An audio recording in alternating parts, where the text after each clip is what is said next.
At sa tabi nakatayo ng krus nga ni Hesu Kristo. Inanyat kapatid nito't mahal niyang disipulo, nangagdalamhati ito.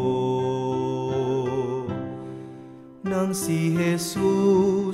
si Jesus ay makita ang dalawa na Maria, kasama ng kanyang ina, at ang disipulo niya, si Juan na Ebanghelista. Agad-agad na nagwika, tinanghayan iyong anak hayan ang iyong ina.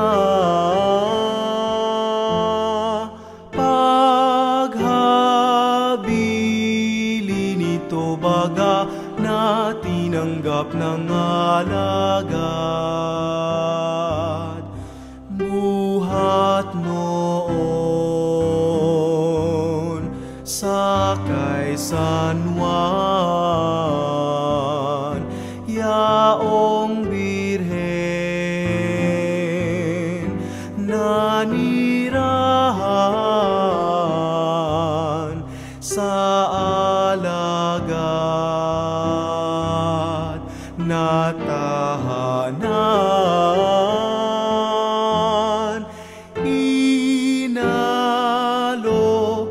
Inalagaan yaong inang minamahal.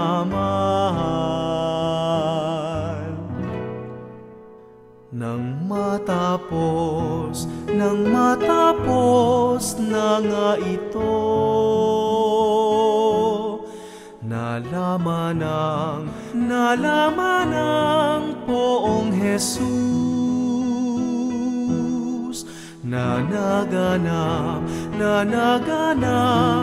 na ang tanan.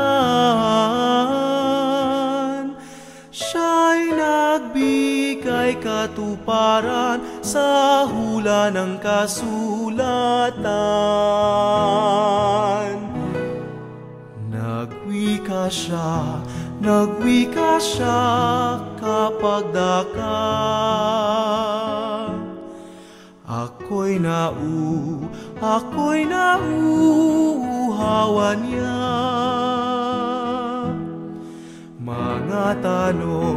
Mga tanod na naroon sa sisidla na may suka, isinawsawang espongha.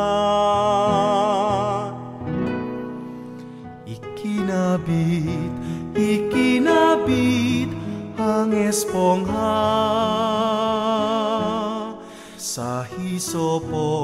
sa hisopong sangabaga.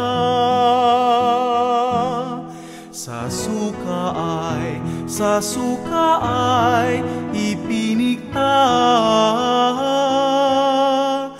inilapit sa labi niya nang mapawi ang uhaw niya.